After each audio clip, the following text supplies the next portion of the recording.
So here in a couple of weeks, the PSP, the PlayStation Portable, I should say, not the PlayStation Portal, is about to turn 19 years old. But we just had another anniversary in that PSP lineup, and that was for the PSP Go, which is an interesting device and a handheld that, while definitely reflected its time period, was certainly one that I think is pretty neat to look back on. And it gets even better when you realize that there have been some pretty cool advancements when it comes to the PSP as well as the PSP Go, especially with the storage situation. I want to take a look at some of that here today and show why the PSP Go is actually pretty awesome in 2023. Guys, if you enjoy this video, make sure to hit that like button and subscribe if you're new here to the Spawn Wave channel. So if you remember, this is a PSP Go that I unboxed a couple of years ago, actually, at this point.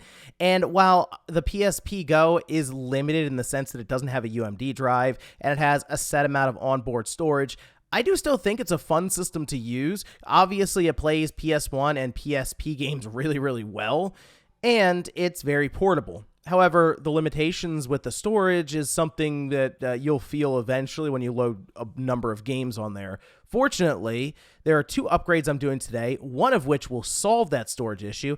The other one will actually work to solve the situation that the PSP has now found itself in when it comes to the store being removed. That's right, there's an application that was released by the Homebrew community that allows you to go onto essentially a store, get different games, updates, and DLC directly from the PSP, as in you don't need to go to a computer and hook it up or anything like that. So here we're going to start with the storage itself. And the way we can upgrade this is using what appears to be an adapter that's kind of just all over Etsy right now, and I think also on eBay, adapting that M2 slot to a micro SD card that is readily available. These M2 cards that Sony decided to use in the PSP Go are extremely difficult to find right now, and when you do, the price just doesn't make a lot of sense with the storage that you get. Nothing compared to SD cards that are just all over Amazon at this point. So what we need to do is we need to take the back off of the PSP Go. There's 4 Phillips head screws. And then on the top, you have 2 more. The back just then kind of peels off. There are some clips and some screw holes that need to clear the plastic. But once that comes off, that's the most you'll have to do in terms of disassembly. So this is a very easy modification for basically anyone to do. No soldering involved. In fact, once you have the back off, you take that ribbon cable with the slot on the side, and you basically press it in until you hear a click. Then you're good to go. You just need to fold the ribbon cable over and find a spot to put your SD card inside. This one was kind of tricky because the cable that I got came pre-folded. There was a clear spot where they seemed to want it to go, and that was sort of on the bottom below the battery. Now, you just use Kapton tape to cover it up after you insert your SD card. I used a 128 gigabyte SanDisk micro SD card. Very, very standard card you can find on Amazon and that. But after I inserted it, pushed this down, taped it, I was still getting some resistance on the back when I was going to close it. So I ended up shaving down some of the different pieces of plastic on the back of the cover, and eventually I got to the point where it wasn't noticeable if you were looking at it, but I guess if you ran your thumb or your finger over that spot, you could kind of feel that there was something under there. But I think it's pretty good, again, for what we're doing here, which is upgrading that storage. And after I inserted the card, I double checked on the PSP Go. It was able to format the card, and there we go. 128 gigabyte card installed. Now, you're not going to get all of that. Typically, it'll take like 10 or so gigabytes or something and just kind of put that to the side for system use and stuff. But in this case, just having over 100 gigabytes of free storage for a PSP system is quite a bit. I mentioned that the PSP Go basically was completely reliant on its internal storage, and that was kind of it with no UMD slot. In this case, though, a PSP image for a game ranges anywhere from a couple hundred megabytes up to about 1.5 gigabytes. So you can kind of do the math. Yeah, you can fit a lot of PSP games and a lot of PlayStation 1 games on this card. And that's what I decided to do. I hooked it up to the PC and started just moving over tons and tons of different games. I mostly would want to play PSP and PS1 games on the PSP Go. You can play all kinds of different emulators. Like, there are a ton of them. Game Boy Advance, I know, is a very popular one. Super Nintendo, sure. But the big strength of the PSP system, when you do have it modified and opened up for Homebrew, is the fact that it's a PSP. So it'll play all these PSP games flawlessly. PS1 games, as they're converted to e-boot files, also run really well, since Sony basically designed the system to play them officially. So it is probably the best place to play either one.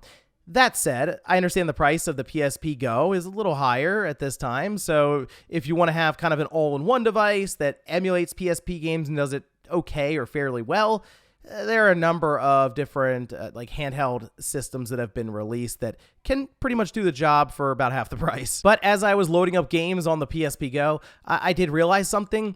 It was pretty difficult to make a sizable dent in the storage that I had here. I mean, really, I was loading up a ton of PSP, ton of PS1 games, and then I looked.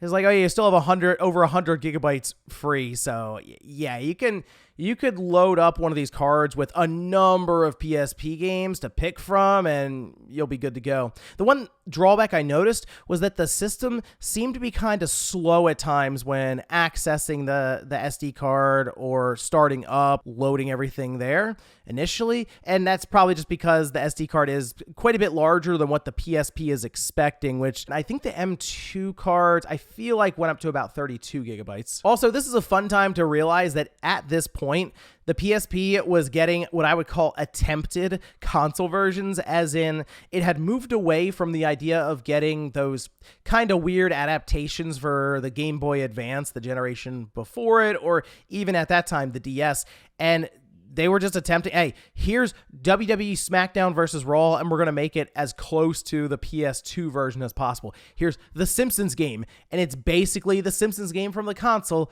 on the PSP. Any of the racing games like Midnight Club, a Tony Hawk Pro Skater. I mean, the list goes on and on and on, and it was just a really interesting time, and I do find myself still to this day just going through the PSP library, picking out different titles that I remember from consoles and seeing just how well they were able to adapt that over. I mean, really, it's fun stuff. If you've never experienced the PSP library, I actually think then it is worth getting a PSP or a PSP Go and just going through many of these different titles, especially some that are less known, since there are some legitimate gems in this library. But the other part I want to talk about has to do with the Homebrew community and a recent application that came out. And this is PKGI, or I guess Package I. And to my understanding, this is kind of a port of the application from the Vita. In this case, though, it is obviously being geared towards the PSP. And when you install this and set it up, you can then just kind of browse through an entire library of games, and it connects everything directly from the PSP, as in there is no go-between where you need maybe a PC to download the game and then put it on your system.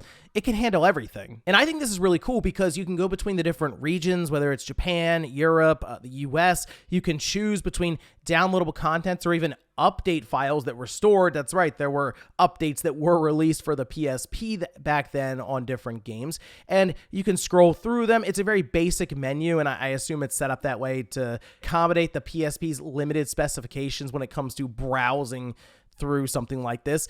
And when you do pick a game, it's not the fastest download. The PSP, another limitation, has to do with its wireless connection being fairly slow. Although, hey, the PSP Go does have Bluetooth. They added that in, so you could technically connect some wireless headphones and use it that way. But when it's done installing, it'll just show up in your games folder. So again, you don't have to go through and set up any of the file explorer stuff, nothing. It's just there. It's just impressive to think that we're 19 years in to the PSP's life, and the Homebrew community just continues to push along with new advancements like this. And I keep saying, I figure most people have moved on from the PSP when it comes to Homebrew, but then, hey, look, here comes an application that solves a legitimate problem with the store being taken away from the PSP. So who knows really what the future continues to hold for the PSP at this point. Now, with all this said, I understand that the PSP Go might not be worth going out and just buying outright to use with this modification, mostly because you can get a PlayStation Vita for around that same price,